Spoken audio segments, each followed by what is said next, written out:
Obrolan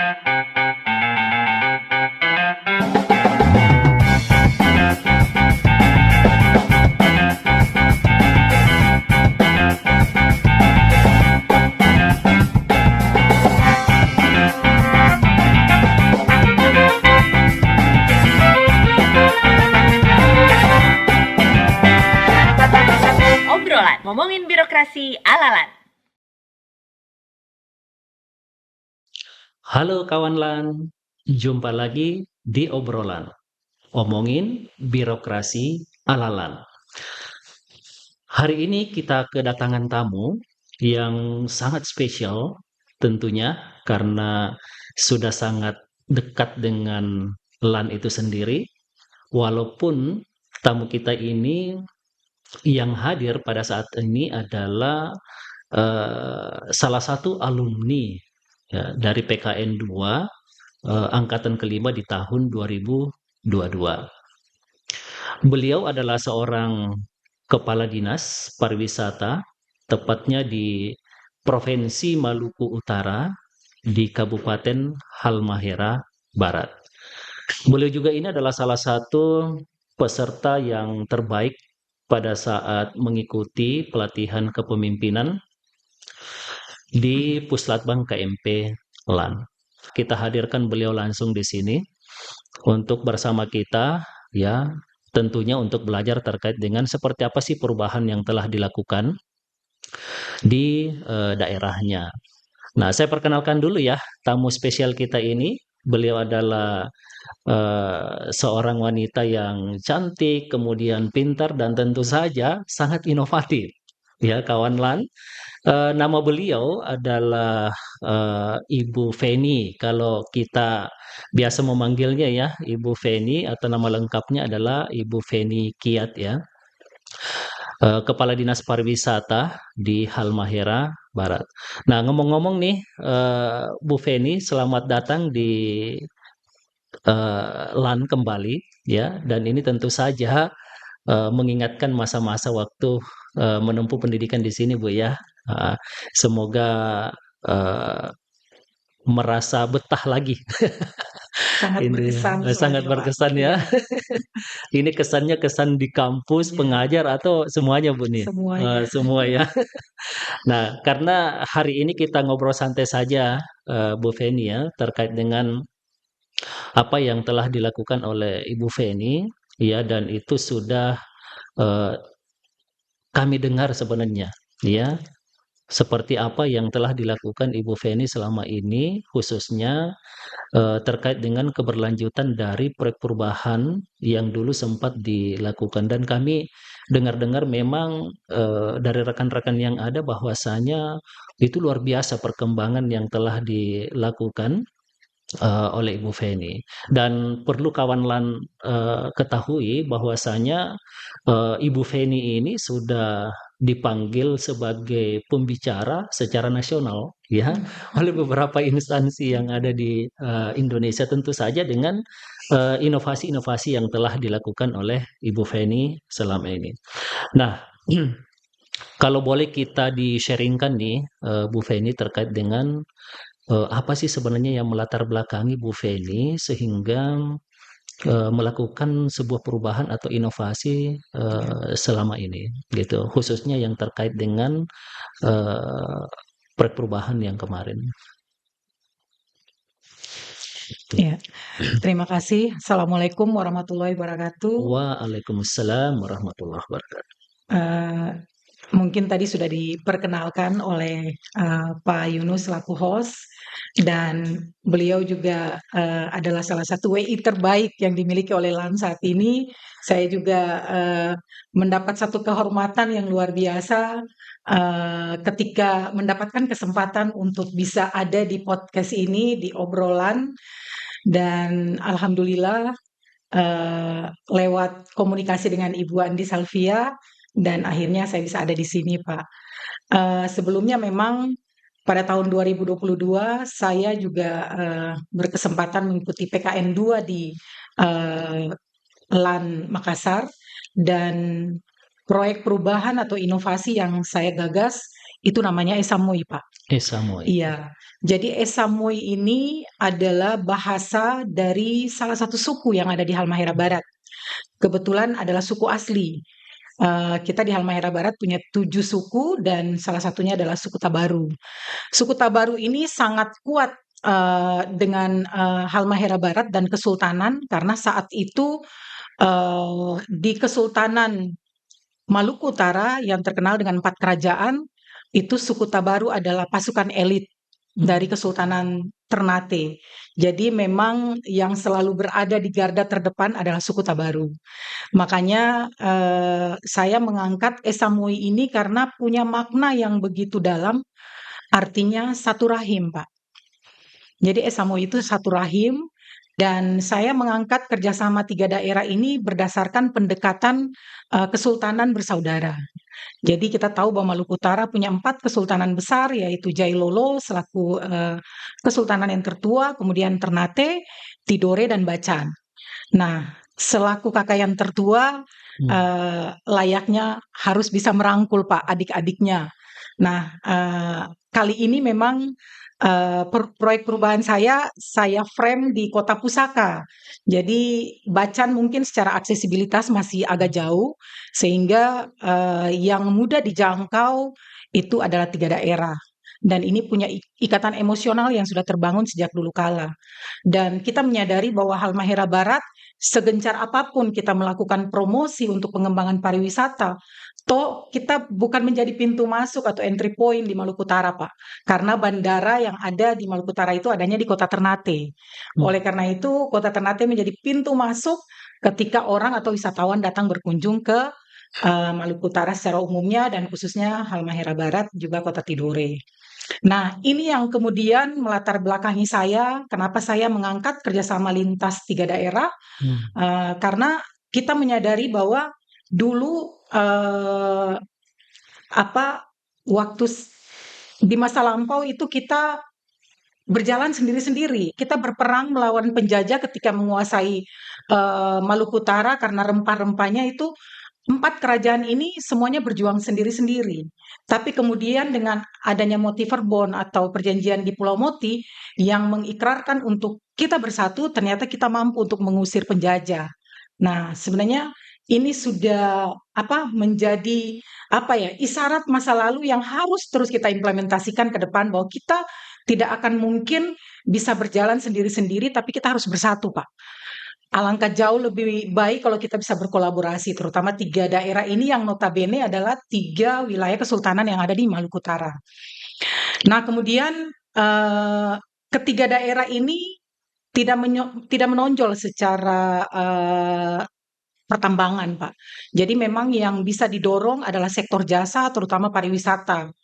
Nah, oleh karena itu dari dulu tingkat ketergantungan antar 3 daerah ini juga sudah ada sebenarnya.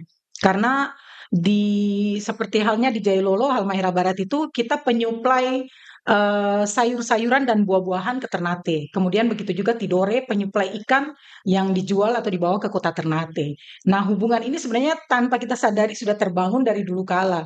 Nah, kemudian ini tidak dilanjutkan kembali. Oleh karena itu kami menyadari bahwa dalam konteks pengembangan pariwisata, kita harus berkolaborasi, Pak. Karena Esa Moy itu secara harfiah juga Esa artinya satu dan Moy itu artinya bagus atau baik. Jadi kita bersatu atau kita berkolaborasi itu akan jauh lebih baik. Mungkin itu kurang lebih latar belakang dari Esa Moy itu sendiri, Pak. Wah, kawan Lan, luar biasa ya sejarah yang diungkap oleh Ibu Feni ini. Nah, sekaitan dengan stakeholders tadi ini kan melibatkan kesultanan ya. Iya. Nah, selain dari kesultanan itu sendiri, siapa saja lagi yang terlibat dalamnya? Iya, secara umum memang kita melibatkan namanya pentahelix, Pak. Jadi yang pasti memang peran kesultanan sangat penting di sini, tapi kemudian kita menyadari bahwa pemerintah daerah pun tidak bisa bekerja sendiri. Kita butuh swasta atau pengusaha, kemudian kita butuh akademisi, kemudian ada media dan bahkan komunitas. Karena sekarang ini memang komunitas menjadi kekuatan untuk kita membangun pariwisata. Dan di tengah keterbatasan dengan adanya proyek inovasi, nah kita butuh teman-teman komunitas yang berperan untuk tampil di garda terdepan. Seperti itu. Ya. Nah, kawan LAN, kalau kita simak dari penjelasan Ibu Feni, itu menunjukkan bahwasanya stakeholders itu sangat penting Benar. karena kita tidak bisa bergerak sendiri, Iya. Bu ya, Setuju itu, gitu. Pak. Nah, di dalam prosesnya kan pasti ada sesuatu yang mungkin saja menjadi sebuah hambatan begitu. Iya. Apalagi kita tahu memasuki dunia kesultanan itu kan bisa jadi bukan sesuatu yang gampang ya. Iya, Itu pandangan awam betul, saya tuh, Bu. betul, Pak. Nah, kira-kira gimana tuh? Bisa diceritakan sedikit, Bu? Gimana? Eh, Memang kalau kita tidak punya trik Hmm. untuk mengorkestrasi antara pariwisata dan kebudayaan itu memang agak-agak sulit. Karena kebudayaan sudah pasti punya pakem sendiri, apalagi kesultanan. Kita tahu seperti apa kesultanan itu, tapi kemudian di pariwisata kita dituntut harus membuat tren mengikuti perkembangan yang ada. Nah, ini sebenarnya menjadi kendala awal yang cukup besar. Kemudian kita melakukan pendekatan. Ya alhamdulillah karena posisi Kesultanan Jailolo sebagai kakak tertua, jadi untuk merangkul adik-adiknya itu kita diuntungkan dengan posisi itu. Oleh karena itu kita mulai melakukan upaya-upaya pendekatan, komunikasi dengan pihak kesultanan yang lain dan alhamdulillah saat ini kita sudah dapat berinteraksi dan berkolaborasi dengan cukup baik dengan para sultan dan kemarin juga sebagai bukti komitmen untuk mendukung proyek perubahan ini, mereka juga memberikan pernyataan dukungan, Pak, dan mereka siap untuk berkolaborasi dan ini yang menjadi kekuatan kita juga untuk membangun pariwisata dan untuk melanjutkan proyek perubahan ini. Iya. Nah, kawan LAN, bahwasanya kolaborasi itu pasti harus didukung oleh komunikasi yang intens. Iya, Seperti itu, Bu ya. Nah, ini adalah betul. salah satu strategi yang diterapkan oleh Ibu Feni untuk meng-guide khususnya para stakeholders ya di Kesultanan ini yang ada. Nah, kira-kira kalau menurut Bu Feni, manfaat apa ini yang diperoleh oleh para stakeholders dengan adanya inovasi yang Ibu lakukan ini? Kebetulan kalau untuk target jangka pendek kan kemarin sudah berakhir di pendidikan PKN 2 itu Iya. sendiri. Dan kemarin kita sudah melaksanakan semacam uji coba paket wisata terintegrasi 3 daerah pada Oke. saat event Festival Teluk Jelolo. Nah, secara kebetulan kita juga mendapatkan visitasi langsung dari Pak Menteri Sandiaga Uno pada tahun 2022 karena waktu itu desa wisata kita, Pak, namanya Desa Wisata Lapasi, itu masuk dalam 50 besar Anugerah Desa Wisata Indonesia. Kemudian bersamaan juga kita punya festival Teluk Jailolo itu masuk dalam 100 Ken Karisma Event Nusantara Kementerian Pariwisata dan Ekonomi Kreatif Republik Indonesia. Oleh karena itu kita mendapatkan kehormatan yang luar biasa bisa langsung dikunjungi oleh Menparekraf Mas Sandiaga Uno dan pada saat yang sama karena wisatawan yang berkunjung juga cukup banyak. Nah, di situ kita melakukan implementasi salah satu milestone di jangka pendek yaitu paket wisata konvensional yang kita integrasikan dengan dua daerah lainnya.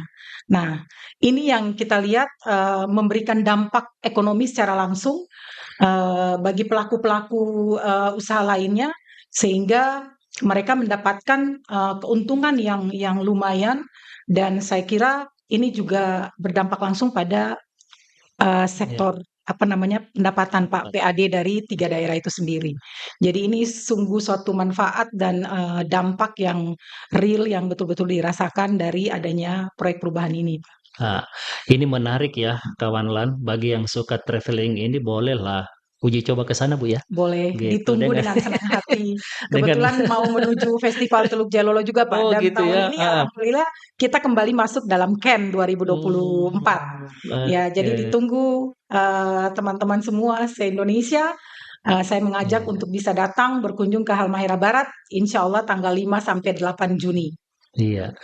Nah, dengar-dengar nih Bu ya, biasanya kalau orang mengelola pariwisata itu tantangan terbesar justru itu datang di masyarakat tuh. Benar, Pak. Heeh, apalagi kalau pariwisatanya sudah mulai berkembang nih. Iya, Ah, siap. sudah nih, masyarakat sudah Iya, mulai betul, Pak. mengklaim ini Iya, itu. Nah, itu betul. kira-kira bagaimana tuh, Ibu menghadapi hal-hal yang sifatnya seperti itu? Iya, sebenarnya betul yang disampaikan oleh Pak Yunus. Jadi awalnya, ketika belum ada apa-apa atau kasarnya belum menghasilkan sesuatu atau kasarnya duit, itu aman-aman saja, Pak, Iya. baik-baik saja semuanya. Tapi ketika sudah berkembang dan sudah menghasilkan duit yang lumayan banyak, memang potensi konfliknya cukup tinggi, Pak. Ini yang perlu kita, melakukan langkah-langkah sosialisasi, mengedukasi masyarakat. Nah, ini yang kemudian jangan sampai masyarakat justru tidak diuntungkan dengan adanya paket-paket wisata ini, karena yang kita harapkan memang adanya tematik. Jadi 3 daerah ini memang langsung kita frame, Pak. Jadi masing-masing punya tematik pariwisata yang berbeda. Dan kemarin kita juga sudah melakukan uji coba itu di Sel Tidore pada bulan November 2022. Misalnya Halmahera Barat kita fokus untuk pusaka budaya, Ternate kita fokus ke pusaka alam, kemudian Tidore dengan pusaka sejarahnya. Sehingga orang datang ke Indonesia Timur dengan mengeluarkan kos atau budget yang begitu besar, tapi orang akan mendapatkan sensasi di 3 daerah yang berbeda gitu. Jadi kalau di Ternate sudah menawarkan pusaka alam, mereka akan ke Jailolo, mereka akan mendapatkan sensasi pusaka budaya, begitu juga Tidore dengan pusaka sejarah. Nah, ini yang selalu kami tegaskan dari awal bahwa kita harus punya sesuatu yang berbeda, Pak, karena itu akan menjadi magnet atau daya tarik untuk orang datang berkunjung. Tapi kalau ketika jualan kita sama, orang akan berpikir dengan kos yang begitu besar, untuk apa lagi harus ke daerah yang lain. Ternyata sudah bisa didapatkan di misalnya di Ternate. Kalau ke Jalolo mendapatkan sesuatu yang sama lagi, maka itu akan menjadi mubazir, Pak. Nah, ini yang coba kita dorong dengan tematik wisata di 3 kota pusaka yang berbeda. Ya. Nah, menarik sekali ya kawan Lan. Kalau kita lihat seperti apa perjuangan dari awal hingga saat sekarang ini dari Ibu Feni ini kan sangat luar biasa. Nah, kalau boleh nih kita tahu, Bu Feni, mungkin kawan Lan juga ingin tahu ya, kira-kira, seperti apa sih, misalnya yang dirasakan untuk saat sekarang ini nih? Iya. Ya, perasaannya gimana ini dengan, apa pencapaian yang sudah diraih untuk saat sekarang ini tuh, kira-kira apa yang dirasakan saat sekarang ini, Bu Feni? Eee, Jujur ya, Pak, sebenarnya, ketika merintis dari awal proyek perubahan Esamui ini ada satu kebanggaan secara pribadi buat saya karena, kemudian saya melihat bahwa Esamui ini hadir menjadi, model kerjasama terintegrasi yang bisa dikatakan perdana, Pak, untuk Maluku Utara. Sehingga harapan ke depannya bahwa ini bisa menjadi contoh yang kemudian bisa diadopsi oleh daerah-daerah kabupaten kota lain yang ada di Maluku Utara. Sehingga, di milestone jangka panjang saya itu kan kita akan terus untuk mengimplementasikan ini dengan melakukan diseminasi di kabupaten kota lain selain 3 daerah ini yang ada di Maluku Utara. Karena harapannya tadi, Pak. Dan, saya kira ini yang kemudian, menjadi tantangan juga, Pak. Karena, dengan segala keterbatasan, apalagi, kita tahu bahwa APBD kita dari tahun ke tahun kan fluktuatif, Pak. Jadi inovasi ini sungguh, kemudian menjadi terobosan di tengah keterbatasan yang bisa menjawab persoalan-persoalan kami di daerah dan saya bersyukur, ketika mendapatkan kesempatan untuk belajar di LAN ini. Ya. Nah, kalau boleh kita tahu nih, Bu Feni, karena perubahan ini atau inovasi ini kan mulai digagas semenjak masuk di pelatihan kepemimpinan Iya, di sini ya, betul. atau PKN 2 di tahun 2022 ini. Nah, kira-kira yang Ibu rasakan ada nggak semacam kontribusi ya terkait dengan setelah ikut PKN 2 Iya. ini ya dalam memimpin yang namanya perubahan di daerahnya itu? Yang pasti memang kontribusinya luar biasa, Pak. Karena, itu yang tadi saya katakan bahwa inovasi ini menjawab, permasalahan kita di tengah keterbatasan, Hmm. terutama keterbatasan anggaran. Nah, kemudian, saya melihat kontribusi lainnya bahwa, program kegiatan ataupun inovasi yang kita lahirkan, bukan berangkat dari keinginan, Pak, Hmm. justru ini dari kebutuhan. Jadi, ini lahir justru kemudian menjawab kebutuhan kita yang ada di daerah. Dan itu yang, memberikan kontribusi yang cukup besar dan saya bersyukur mendapatkan kesempatan untuk bisa, menimba ilmu dari bapak-bapak WI ibu-ibu WI yang luar biasa yang ada di LAN ini. Iya. Nah, biasanya orang kembali ya, Iya, seorang alumni ya, ada juga sih yang mengatakan bahwasanya luar biasa ini apa yang kita dapatkan ya, hanya memang ada yang mengalami beberapa kendala untuk melanjutkan dari apa yang ada. Nah, iya, kalau kita misalnya lihat Bu Feni kan wah berjalan dan itu sudah sangat luar biasa. mhm. Nah, kira-kira selama ini prestasi-prestasi yang sudah diraih itu apa saja, Bu? Kalau prestasi ini lebih terkait dengan proyek perubahan ini. Iya, Eee, bisa jadi mungkin karena Ibu juga sudah menjadi alumni ya di iya, Puslatbang KMP ini iya, gitu, eee, mendapatkan ilmu ya yang ada di PKN 2 iya. ya itu mungkin diaplikasikan sehingga bisa jauh lebih, melesat misalnya Oh, seperti ya. itu. Nah, kira-kira bisa di-sharing nggak ke kita? Iya.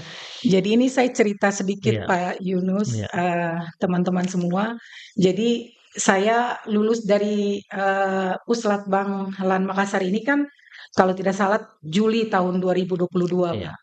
Nah, waktu itu stunting menjadi isu nasional dan di daerah kita itu instruksikan untuk membentuk yang namanya TPPS, Tim Percepatan Penurunan Stunting Kabupaten.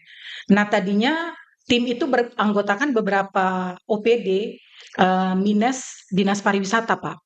Dan 2 bulan kemudian itu Pak Bupati dan Ibu Bupati menerima penghargaan dari Kementerian BKKBN dari BKKBN Republik Indonesia sebagai Duta Orang Tua Hebat. Itu menjadi daerah pertama yang menerima penghargaan karena kita mampu untuk menurunkan angka stunting di Halmahera Barat. Nah, tantangannya karena ada beban prestasi yang sudah diberikan dari pusat, kita harus melahirkan inovasi. Jadi mmm, TPPS ini dituntut untuk bisa melahirkan inovasi. Tapi ya mohon maaf mungkin karena waktunya terbatas, jadi mereka belum bisa membuat inovasi, selain Dinas Kesehatan, akhirnya, Pak Sekda menantang saya nih, Pak. Karena saya masih panas-panasnya, punya pengetahuan baru lulus dari LAN gitu, dan alhamdulillah kemarin masuk 5 terbaik. Nah, ditantang Pak, padahal sesungguhnya kami Dinas Pariwisata tuh nggak masuk dalam tim percepatan itu sendiri. Jadi Pak Sekda bilang dengan ilmu yang baru diterima di, Puslatbang, cobalah buat inovasi apa, yang bisa berkolaborasi dengan waktu itu Dinas Kesehatan masih bergabung dengan Dinas P2KB Pak, Pengendalian Penduduk dan Keluarga Berencana. iya, Nah, bulan November kita coba melahirkan MOU, Pak, mmm, antara Dinas Pariwisata dan Dinas Kesehatan P2KB. Jadi itu terkait dengan percepatan penurunan stunting berbasis eko-eduwisata. Itu mmm, menjadi inovasi dari Dinas Pariwisata, mmm, Pak. Ternyata, Pak, di rakor akhir tahun Kementerian Pariwisata baru menandatangani MOU yang sama dengan kami di daerah antara Kemenparekraf dengan BKKBN RI pada bulan Desember. Kami sudah curi start duluan di bulan November, Pak. Nah, ini kemudian yang diapresiasi dan kemudian kami diundang di bulan Februari tahun 2023 oleh Pak Menteri, Pak Sandiaga, dan kami mempresentasikan konsep inovasi percepatan penurunan stunting berbasis eduwisata. Dan Pak Menteri langsung menyampaikan bahwa ini menarik dan ini bisa menjadi role model pertama di Indonesia. Karena orang pasti bingung apa hubungannya stunting dengan pariwisata, Pak. Tapi ternyata kita mampu melahirkan inovasi itu dan itu diapresiasi juga oleh BKKBN Pusat. Luar biasa ya kawan Lan. Jadi memang hasil dari pelatihan kepemimpinan Iya. yang diikuti oleh Ibu Feni ini mampu benar-benar diimplementasikan, diaplikasikan di lapangan untuk terus maju. Nah, kira-kira rencana ke depan nih Bu Feni untuk mengembangkan dan lebih memperbesar lagi inovasi yang sudah dilakukan itu gimana? Saya masih punya PR, Pak, karena Ah, untuk jangka menengah, alhamdulillah saya sudah tuntaskan mhm, implementasinya. Tinggal yang jangka panjang, ini mulai tahun ini kita ada program diseminasi. Jadi, alhamdulillah inovasi ini bisa diterima dan kemudian kita mengalokasikan anggaran, Pak, karena ini kan hmm, sudah ada regulasi, ya, Perbup yang mengikat. Otomatis daerah punya kewajiban, Pak, untuk bisa terus mengembangkan dan melanjutkan inovasi ini. Jadi tahun ini kita punya program kegiatan untuk jangka panjang, diseminasi, dan kita akan mulai nanti di Kabupaten Pulau Morotai yang menjadi 10 Bali Baru, KSPN, hmm, Pak. ya, Ya, dan kemudian nanti kita berharap pada akhirnya Esamui ini akan menjadi sistem informasi pariwisata di Maluku Utara, Pak. Nah, hmm, kemarin proyek perubahan Pak Sekda provinsi itu namanya Kapita, Pak. Kerjasama kerjasama pemerintahan antar 3 daerah, hmm, itu disingkat bahasa daerahnya Kapita. Kapita. Ya, jadi Ya, Kapita itu biasanya seperti panglima perang, Pak. hmm, Dia yang selalu, menjadi komandan di depan. Nah, Kapita ini, adalah kolaborasi juga, Pak, antar hmm, 3 daerah yang sama yang dengan sama. Esamoi, tapi untuk kerjasama di 3 sektor. Jadi selain pariwisata, ada pertanian dan perikanan. Nah, yang jangka pendek dari, proyek Kapita ini, itu beliau PKN 1, Pak, di LAN Jakarta. Itu beliau sudah menghasilkan, apa ya, dalam bentuk barcode untuk potensi investasi di Maluku Utara untuk 3 sektor. Nah, saya berharap, eee, ini bisa diorkestrasi, Pak, antara Esamui dengan Kapita, karena ketika nanti Kapita itu berkembang, itu sudah menjadi tujuan dari, eee, implementasi jangka panjang saya untuk proyek perubahan Esamui, Pak. Wah, luar biasa ya kawan Lan. Eh, Mungkin ada semacam apa ya, kalau kita boleh mengatakan karena kan Ibu pernah merasakan nih, Iya, ikut pelatihan di Puslatbang KMP. iya. Siapa tahu ada masukan gitu, saran untuk proses peningkatan PKN kami lagi ke depan, Bu? Oh ya, mungkin sedikit saran aja, Iya, Pak. Eee, jadi untuk, apa namanya, untuk ke depan memang kalau boleh dari pihak LAN harus punya strategi, Pak. mmm, Sehingga semua peserta tidak hanya berhenti di implementasi jangka pendek. pendeknya, tapi bagaimana mereka punya komitmen yang kuat untuk Iya bisa ya, terus melanjutkan ini sampai pada, tahapan implementasi jangka panjang. karena Ibu sudah melakukan inovasi yang sangat luar Iya. biasa ya, jadi mungkin ada tips and trik begitu, bagaimana sih melakukan sebuah perubahan atau inovasi begitu? Iya. Jadi Mmm, prinsip saya sebenarnya sederhana, Pak, yang tadi saya katakan bahwa, inovasi itu harus lahir dari kebutuhan, bukan dari keinginan. Kemudian, kita tahu bahwa era sekarang ini bukan lagi kita bekerja secara berkompetisi, tapi mmm, sudah saatnya kita harus, berkolaborasi. Karena, kita berkolaborasi itu akan jauh lebih cepat, dalam proses, menuju pada, kemajuan, dari apa yang kita inginkan. Nah, ini yang saya harapkan dan memang, tips lainnya itu kita harus berusaha untuk bisa merangkul kalau untuk pariwisata namanya pentahelix memang, Pak. mmm. Jadi semua pentahelix harus bisa mengeroyok, secara bersama-sama dan pelibatan komunitas itu kemudian menjadi penting saat ini dan itu menjadi aset atau kekuatan, yang paling besar pengaruhnya terhadap pengembangan pariwisata suatu daerah, Pak. Oke. Nah, kawan LAN, semoga ini bermanfaat ya dari obrolan kita kali ini di obrolan atau omongin birokrasi ala LAN ya. Sampai jumpa di episode selanjutnya. Tolong pantengin ya di channel kita. Terima kasih.